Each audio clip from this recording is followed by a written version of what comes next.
La aparición de Zaratustra. Dolido por el rechazo de Lu, con el ánimo que oscilaba entre la euforia y la depresión, Nietzsche se centra de nuevo en la escritura. La ciencia jovial es fruto de nuevas preocupaciones en torno a una inédita experiencia de jovialidad, descubierta tras un terrible descenso a los infiernos. En cierto sentido, las preocupaciones afirmativas de esta obra adelantan una nueva búsqueda de formas de expresión.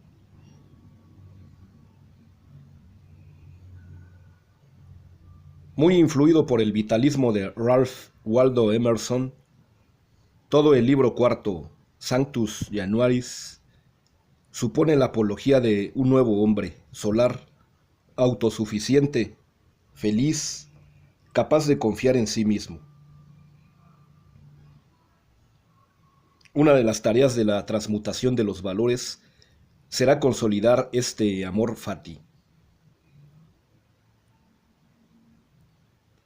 Así escribe a Overbeck el 25 de diciembre de 1882. Si no descubro la prestidigitación del alquimista y convierto en oro los desechos, estoy perdido. Tengo la más bella ocasión de demostrar que todos los acontecimientos me son útiles, todos los días santos y todos los hombres divinos.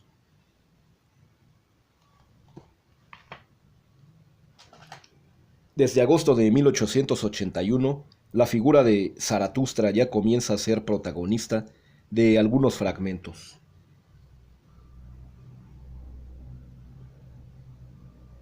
Durante una estancia en Sils Maria, escribe en apenas 10 días la primera parte de Así habló Zaratustra, cuyas 4 partes restantes no verán la luz hasta 1886.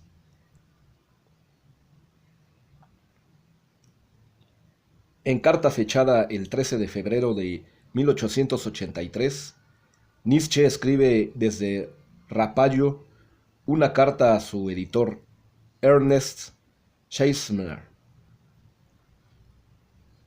Muy estimado señor editor, hoy tengo el placer de anunciarle una buena noticia. He dado un paso decisivo, un paso que pienso, por lo demás, que también será provechoso para usted. Se trata de una pequeña obra, apenas 100 páginas impresas, cuyo título es Así habló Zaratustra. Un libro para todos y para nadie.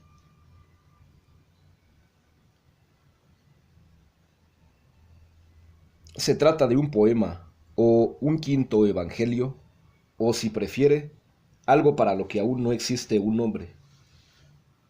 Es, de lejos, la más seria y también la más jovial de mis creaciones, accesible para todo el mundo. Creo, por tanto, que producirá un efecto inmediato.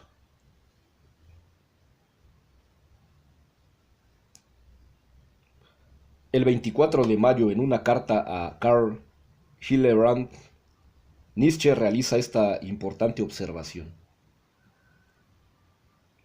Todo lo que he pensado, sufrido y anhelado se encuentra aquí, y de tal forma que hace que mi vida aspire ahora a aparecer como justificada.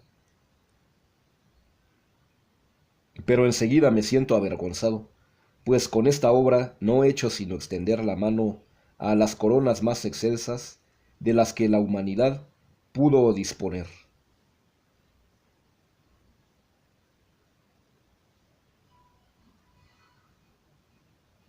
Las últimas obras y el derrumbamiento final. 1886 a 1900. La nueva transformación que va a experimentar Nietzsche en relación con su anterior etapa intelectual se traduce en la carta que el 20 de julio de 1886 escribe a Peter Gast. Usted habrá sentido conmigo la dificultad que esta vez representaba para mí el hablar, más bien encontrar el lugar desde el que podía hablar, inmediatamente después del Zaratustra. Ahora, empero, en que el libro se halla suficientemente claro para mí, tengo la impresión de haber superado la dificultad con tanta habilidad como valor.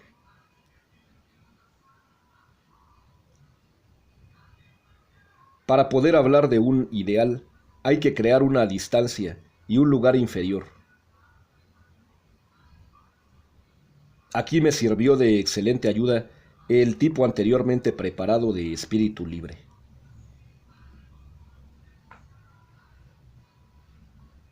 Es un hecho significativo que, alrededor de 1886, Nietzsche considera necesario lanzar una mirada retrospectiva a su obra y escribir prólogos a las obras publicadas antes de El Zaratustra, así como añadir un libro quinto a La ciencia jovial. Nosotros, los sin miedo. En esta construcción de su pensamiento se subraya aún más el aspecto de la crítica de la moral, tema que destaca cada vez más tras la despedida del romanticismo acometida en Humano, demasiado humano.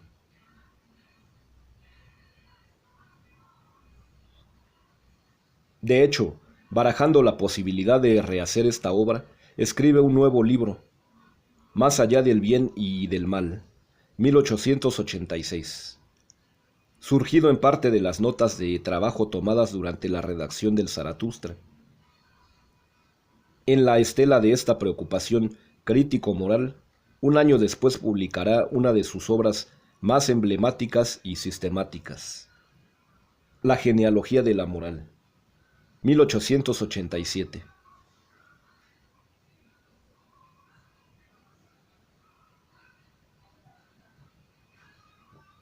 El aislamiento de Nietzsche es cada vez mayor, sobre todo en relación con su primer círculo de amistades. Aunque en el otoño de 1884 se produce un encuentro en Zúrich con Elizabeth. Las relaciones con su hermana empeoran a causa del compromiso matrimonial con el conocido antisemita y wagneriano Bernhard Foster.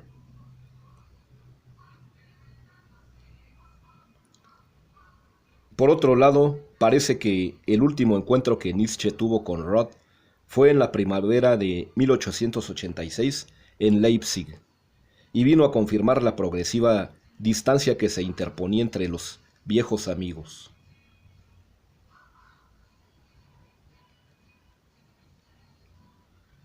Roth comentó a Overbeck el último encuentro en estos términos: una atmósfera indescriptible de extrañeza. A su alrededor había algo que me resultaba absolutamente siniestro.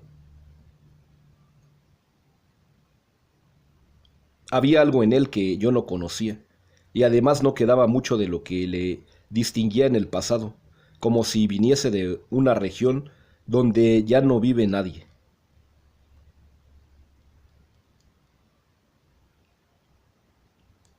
Aunque en los últimos años de su vida Nietzsche vio mermadas sus facultades intelectuales. El año 1888, poco antes del hundimiento definitivo, fue un periodo especialmente fructífero y todavía lúcido, en el que vieron la luz El crepúsculo de los ídolos, el caso Wagner, El anticristo y Ex Homo.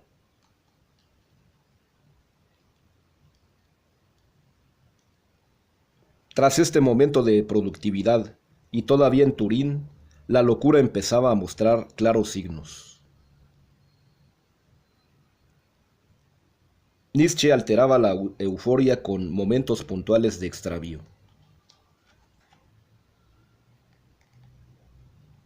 El 2 de abril de 1888 escribe a Peter Gast, quien precisamente le había recomendado la ciudad.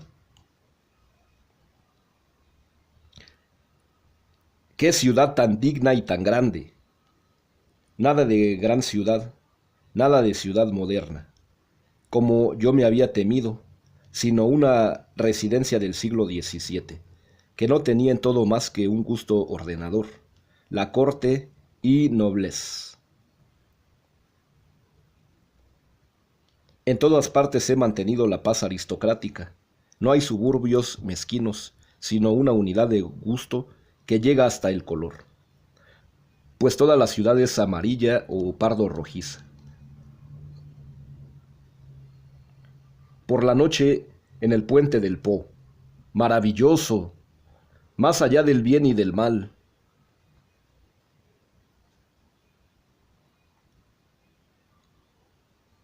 Pocos días después, el 5 de abril de 1888, el dueño de la casa en la que alquila un cuarto empieza a advertir las excentricidades de su inquilino. Al parecer, Nietzsche habla en voz alta cuando se encuentra a solas en su habitación, pide cosas absurdas o baila desnudo. El 3 de enero provoca algún disturbio en la vía pública que incluso origina la intervención de la policía. Escribe cartas en las que firma como Dioniso o como el crucificado, o con ambas fórmulas a la vez. Los recuerdos del pasado parecen aflorar en anotaciones como la dedicada a Cosima Wagner, donde escribe: Ariadna, te amo, Dioniso.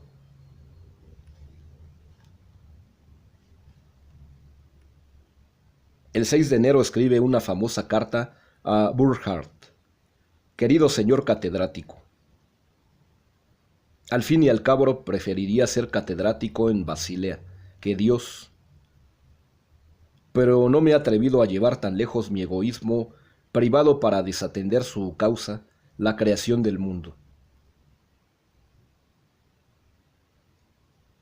A la vista de la situación desesperada de Nietzsche, Overbeck, tras visitarlo el 8 de mayo de 1889, decide llevárselo a Basilea, donde tras ser ingresado en un hospital psiquiátrico cercano a la casa del fiel amigo, se le diagnostica parálisis progresiva y reblandecimiento cerebral.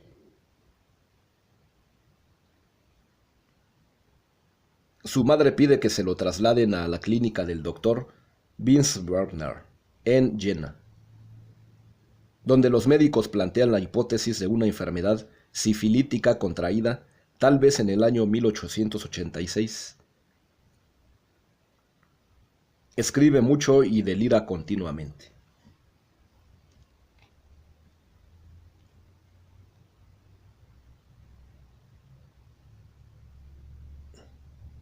Las últimas cartas de Nietzsche, comenta Gilles Deleuze, dan pruebas de ese momento extremo. También ellas pertenecen todavía a la obra, forman parte de ella. Mientras Nietzsche tuvo el arte de desplazar las perspectivas de la salud a la enfermedad y al revés, disfrutó por enfermo que estuviese de una gran salud, que hacía que la obra fuese posible. Pero cuando le faltó este arte, cuando se confundieron las máscaras de payaso y bufón, bajo la acción de uno u otro proceso orgánico, la propia enfermedad se confundió con el final de la obra. Nietzsche había hablado de la locura como una solución cómica, como una última bufonada.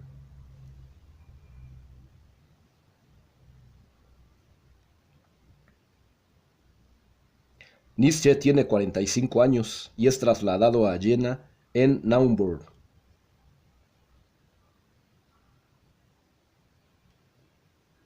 La situación obliga a Elizabeth a dejar Paraguay a finales de 1890, a donde había viajado con su marido para crear una colonia inspirada en la pureza racial.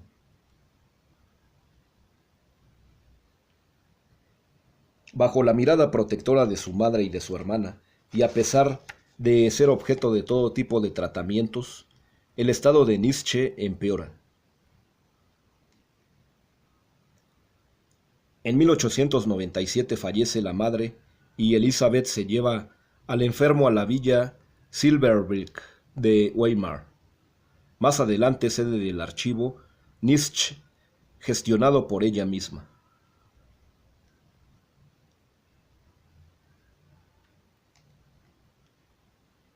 La evolución de la enfermedad sigue su curso, y Nietzsche muere el mediodía del 25 de agosto de 1900. Su hermana, quien según cuenta, le tuvo en sus brazos hasta el último suspiro, declaró que su última mirada fue solemne e interrogadora.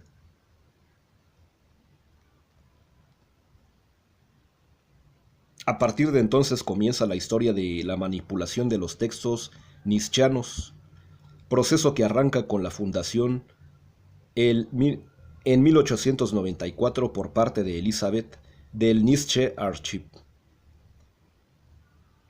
Y ella, ignorando pasajes contra el antisemitismo o promoviendo directamente la falsificación de textos y documentos de su hermano, será la principal responsable de poner esta obra al servicio de la propaganda nacionalsocialista.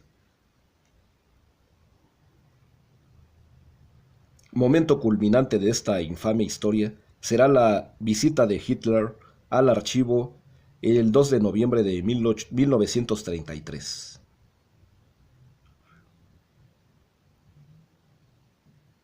En presencia del Führer, Elizabeth daba fe del antisemitismo de Nietzsche al leer un texto escrito precisamente por su marido, Bernard Foster, el despreciado cuñado, quien se había suicidado en 1889, con morfina y estricnina, en San Bernardino, Paraguay.